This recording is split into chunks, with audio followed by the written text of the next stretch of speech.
if you, well, I'm just following the newspapers and I can see that the designated person is really on the job, although she has dropped the graft case as a priority at the moment. She's still pursuing the things that are happening, the corruption cases that are happening with the Bureau of Customs and the BIR, you know, the revenue-raising agencies of government. So as we talk about investments and so on, if there's nobody really paying attention to the human rights issues, I mean, we have all these foreign investments, but if we turn a blind eye on human trafficking, for example, that's not bringing us anywhere. So it's a good thing. I mean, for me, it's just one of the things that I would like to look at is the human rights issues being addressed at the moment, and it's going to help a lot. Anybody else? We're adding more and more pieces to the pizza that we talked about. I mean, it's not 16, we're already 32. Yeah, soon we're going to get a part of a mushroom and say that's going to be enough for me to eat. All I'd like to add is the judiciary. If the judiciary is in order, then you have law. Right now, I think the judiciary is in real disarray. I believe the foreign investment, the reason why they're not here is they don't get a fair shake. And that's because the judiciary is really for the rich, not for the poor. And the laws continue to change because ang gagaling ng mga abogado sa Pilipinas eh. I took to mind when the inauguration he said, Wang Wang, I said in my mind, maybe he's trying to say forcing through. And then he said counterflow. To me, I took that to mind as saying counterflow. Tingin ko naman, hindi nagmamaneho ito gaano, hindi naman mukhang mahilig sa sasakyan, hindi naman race driver siya. Baka ibig niya sabihin sa counterflow, like what GMA did, rationalized the executive orders. I mean, case in point would be 461, or executive privilege, and etc., and etc., etc. And then finally, Tong. Meaning, I took that into mind and saying, at the end of the day, bayad ka muna bago ka pumasok dito. Gusto mo ayusin ko yung NAIA 3, bayad ka muna. Parang ganun. That's how I understood the 3 points. But really, if you look at even those 3, it's really the judiciary. We cannot continue living in a civilized society without rule of law. And rule of law is the implementation of the laws, which are not taking place. Can you imagine the many businesses that suffer because the laws keep changing? That's why these guys won't come in on foreign investment, because pay. Like now, it's very scary to get into a contract with government because number one, it's so dynamic, it changes almost every day. The people are changing. You know, so, I don't know, that's my point. I think how you correct this judiciary, I'm not sure I have a solution, but I'd like that to be one of the pieces in the slice of that pie that needs to be cut. Well, what does Bobby say about the judicial? Oh, sorry. I no longer practice. Then you're the best commentator.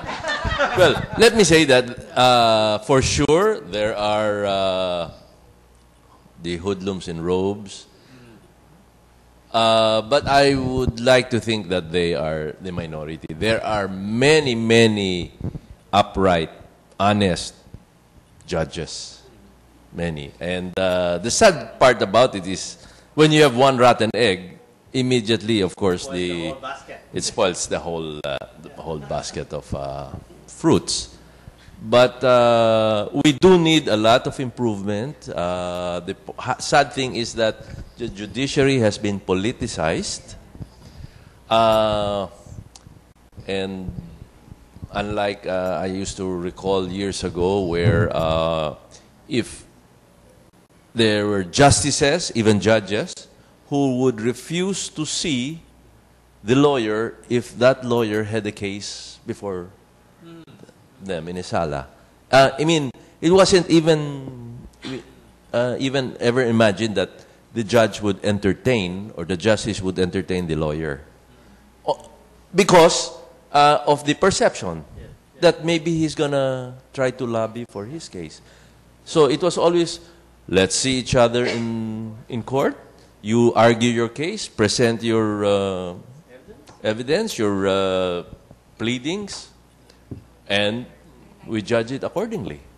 So there was that what was that phrase that you be like Caesar's wife, above suspicion. You know, many times you come to this situation as a public official, you will say, okay naman, I'm not going to commit anything. But so what's wrong with mag-uusap lang kami? That is where it starts. And then you have now, when it's heard in the press, picks it up, that's already the perception. If he wasn't gonna entertain any whatever bribe or under the table, what for do you have to see the person? So what is important now is to really, if this Ninoy, President Noy can do it, remain above suspicion, and if all the people around him, if his cabinet officials are like that, then that is, I think, enough. I'm not even aiming high.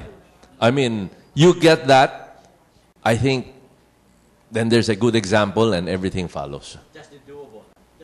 I mean, it's so easy to do good things if you are a good person.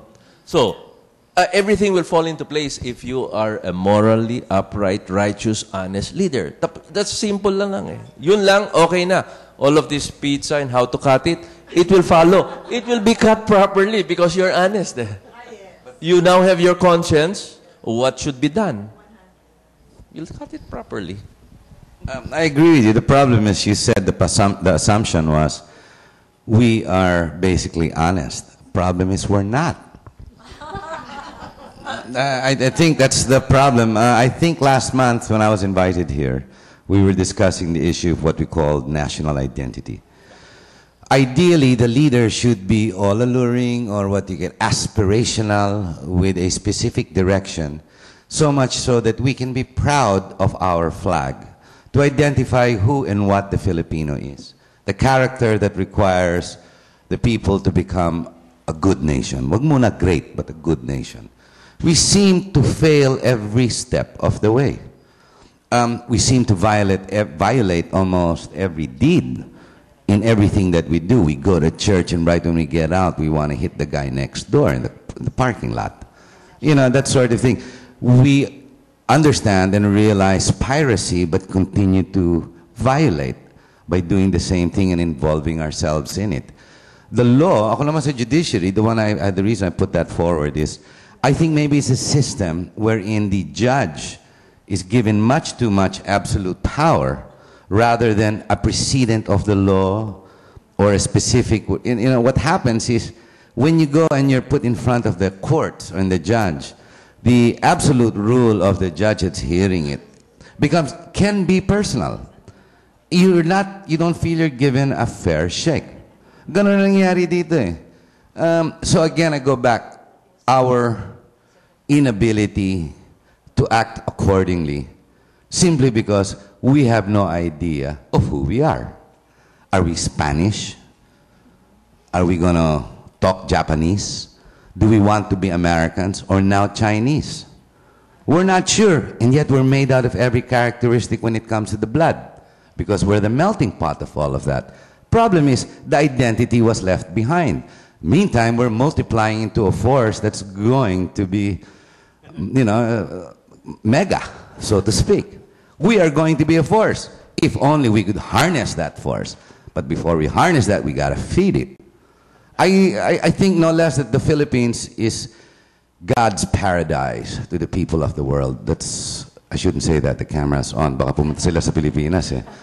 No, because here, no really, the Philippines is the most beautiful country in the world. We've got the most ideal weather. Sure, it's hot. If you're perspiring, take a bath, go under a tree, you know. The ground, it works. You plant anything, things come up. The people are beautiful. We have culture and heritage that Americans don't have. We have the resources. And the Filipino, you take him out of the Philippine Islands, he's the most resourceful. As far as the OFW workers, it's not just because they left because they couldn't eat